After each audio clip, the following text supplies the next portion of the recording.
There is a third person lying in your bed every night. Let's be honest, the moment you scroll past a perfect couple online and then turn to look at your partner with a sigh of disappointment, that is the moment you are cheating, not physically, but by expectation. You are rendering invisible a flesh and blood human being lying right next to you, just to chase after a perfect ghost that never exists.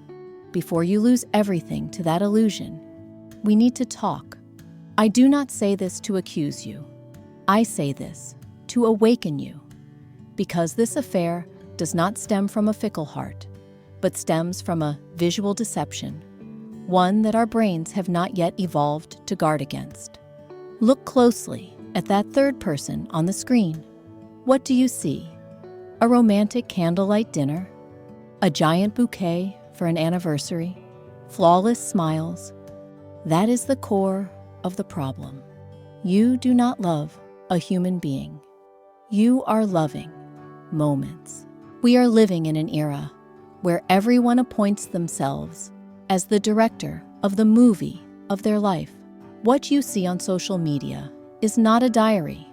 It is a commercial reel, painstakingly edited. It has been color graded to be more vibrant than reality, filtered to remove the static of exhaustion, and bleached of every stain of the mundane. No one posts a story of themselves crying in the toilet due to work pressure. No one live streams the suffocating silence at the dinner table when a husband and wife have nothing left to say. Social media is a carefully curated museum, displaying only the most dazzling artifacts. But the tragedy lies here. You take the messy behind the scenes of your own life to compare it against that glittering museum. Look back at reality. You turn to look at your lover. They are snoring. Their hair is a mess, and their breath carries the scent of last night's sleep. That is behind the scenes. Then you look down at your screen, a godlike figure holding a glass of wine, suit perfectly pressed, gaze deep and profound. That is the trailer. This comparison is an unfair trial before it even begins, but your primitive brain cannot distinguish between acting and survival. It ignores the context and delivers a cruel verdict. Why is the person lying next to me so mediocre and so bland? From that dissatisfaction, you begin to slide into a more gruesome psychological experiment, the patchwork. Subconsciously, you turn into a greedy and mad Dr. Frankenstein. You begin to hunt for the most perfect pieces from hundreds of strangers. You cut out the dramatic romance of a movie lead. You slice out the wealth and success of a boss on LinkedIn. You peel off the hot physique of a TikToker you just scrolled past. You bring all those peak pieces back to the laboratory of your mind and stitch them together into a Frankenstein Lover, a monster of perfection, a surreal model carrying the strengths of 1,000 people combined, yet absolutely possessing not a single human flaw. And then you turn to look at your real lover, a small, singular creature, complete with all the scars and clumsiness of a mortal. This war has already been decided. How can they possibly defeat the glittering monster you just created? They lose the battle right on their own bed, against an opponent that does not exist. Please, wake up. You are not loving. You are worshiping a digital ghost. And the price to pay for chasing that ghost is that you are making invisible the person holding your hand and suffocating the only real relationship you have. Why? Why would an intelligent person like you be mesmerized by that Frankenstein ghost to the point of being willing to trade away your present? The answer lies in a basic but fatal programming error of the human brain, a cruel calculation I call the 8-20 paradox. Look deep into your current relationship. That partner, though imperfect, might be meeting up to 80% of what you truly need to exist and be at peace. That is the absolute trust, so you can sleep soundly without checking their phone. Passcode. That is the safety, so you can take off your makeup, revealing stretch marks, revealing the ugliest weaknesses without fear of judgment. That is the silent understanding, within holding hands. But the problem lies here. This 80% foundation is like oxygen. It is vital to the point of survival. It nourishes your soul every second. But it is invisible. It is colorless, odorless. It does not glow. And because you breathe it every day so easily, your brain treats it as a given, a default setting. You forget that you are breathing. Conversely, social media constantly smacks you in the face with the missing 20%, the 99 red roses, the romantic dinners on yachts, the proposals staged as elaborately as cinema. This 20% is like perfume. It is potent. It shocks the vision. It stimulates the olfactory senses powerfully and creates instant dopamine intoxication. This is when the survival mechanism backfires. Our brains are programmed to ignore the sturdy wall and stare only at the small crack in the wall. We are obsessed with the lack. The Frankenstein monster you created in the previous part, in reality, was gathered from this very flashy 20%. And the tragedy of the collapse begins here, in the drunkenness of comparison. You are willing to hold your breath, throwing away the precious source of oxygen, 80%, just to chase after the bottle of perfume, 20%, that someone else is holding. You detest the peace because you think it is bland, to chase the stimulation because you mistake it for passion. You are willing to trade a person who knows how to listen, to find a person who knows how to give gifts. But you forget a grim biological truth. One can live a whole life without a single drop of perfume, but will die within minutes if deprived of oxygen.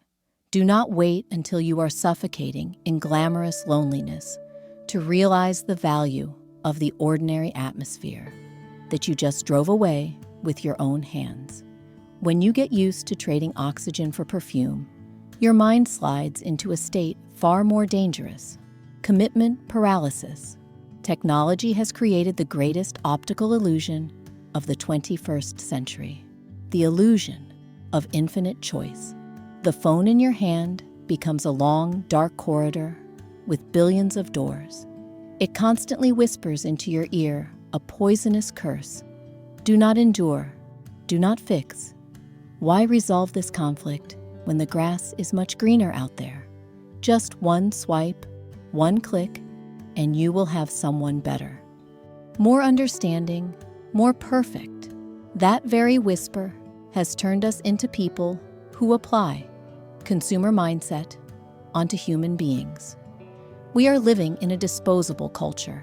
When a TV breaks, we don't call a repairman. We buy a newer model. And painfully, we apply that exact formula to love. When the relationship shows a crack, meaning when arguments erupt, when the novelty of the honeymoon phase fades, or simply when the partner reveals ugly weaknesses, instead of sitting down, patiently stitching the wound, we immediately activate disposal mode. We think immediately of replacement. We treat a lover like an old phone with a drained battery, needing an upgrade. The consequence is we become homeless nomads in our own lives. We wander from person to person, knocking on every heart, but never daring to step fully inside. We just keep walking to search for a perfection that does not exist. But stop and listen to me. You always see the neighbor's grass is greener, right? You are jealous of their happiness on social media, The truth is, the neighbor's grass is greener, usually because it is artificial turf. Plastic grass needs no watering, needs no fertilizer, never withers, and it is always a dead, static green. But real grass, meaning a real relationship, must have times when it yellows, times when it is eaten by worms, times when it is muddied. You are rejecting a real garden that needs tending, just to run over and stare at a carpet of artificial plastic grass, covered by vision-deceiving filters. If we have accepted trading real grass for plastic grass, then this is the deepest, cruelest level of that corruption. Take a deep breath and ask yourself a question that might make your conscience bleed. Are you loving who they are, or are you loving the way they beautify your profile? In the insane era of personal branding, a lover is unintentionally stripped of their right to be human, to become an expensive accessory, and objectification. Look at the way we operate relationships like a marketing campaign. We need them to be beautiful, to be talented, to be romantic, to be successful, not so our hearts feel loved and soothed, but so we have something to post, so we have content, so we can scream to the virtual world, "Look, I am successful, I am happy, I am a desirable commodity." This is excessive emotional compensation and deviation. When your self-esteem is tied to the number of likes, you turn into a vampire, draining the life out of the relationship. Remember your dates. The food is brought out. You do not pick up your fork, you pick up your phone. You do not look deep into your lover's eyes to find connection. You look through them, to frame the shot, to adjust the lighting. You do not hold their hand to feel the warmth of blood flowing, but you hold their hand to arrange the most sentimental pose for the upcoming photo. In that moment, you no longer see them. You only see a prop in the play of your life. When you turn a lover into an object, you have committed the greatest crime in love, dehumanization.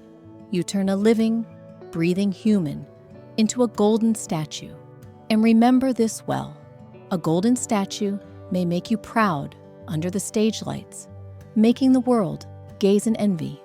But a statue has no heartbeat. It does not know how to wipe your tears. It does not know how to hold you when you fall. It can only give you vanity. And vanity is incredibly cold when the phone screen turns off and the night falls. So how do we escape the cold room of those golden statues? How do we find warmth again in a world obsessed with perfection? The answer lies not in trying to become more perfect, but in accepting brokenness.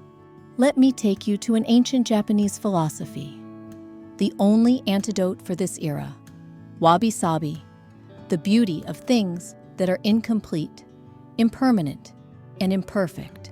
Imagine a precious ceramic bowl. When it falls and shatters, the artisan does not throw it in the trash like we throw away an old love. He picks up each shard, uses lacquer mixed with gold powder to mend them. That is the art of Kintsugi.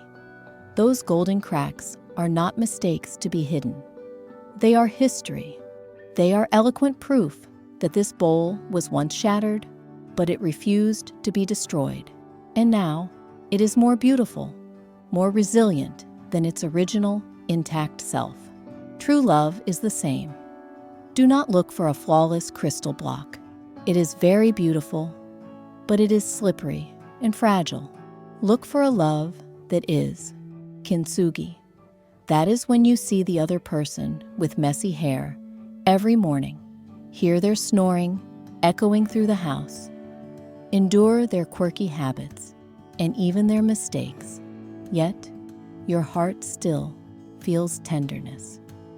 The perfection on social media that you are worshiping is in reality a dead perfection.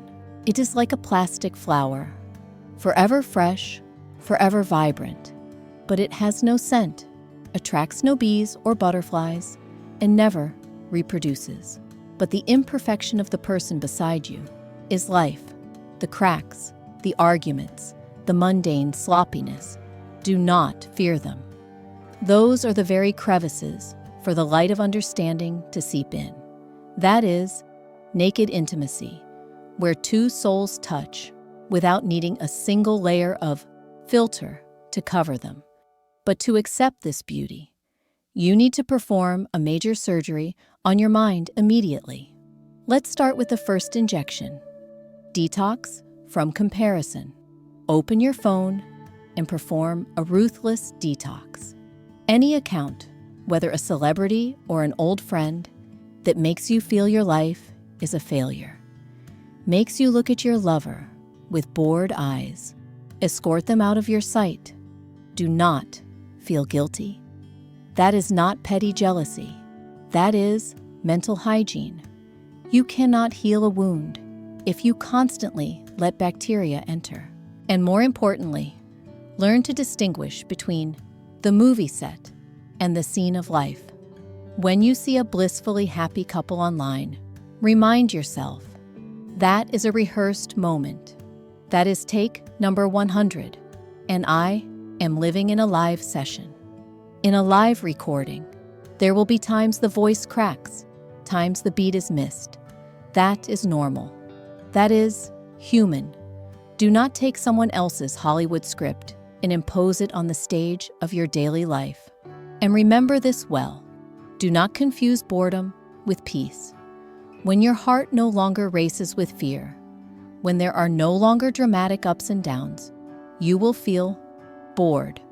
But that boredom in love is not a sign of death. It is a sign of safety. That is when your nervous system realizes it has come home. It is allowed to lower its weapons and relax completely.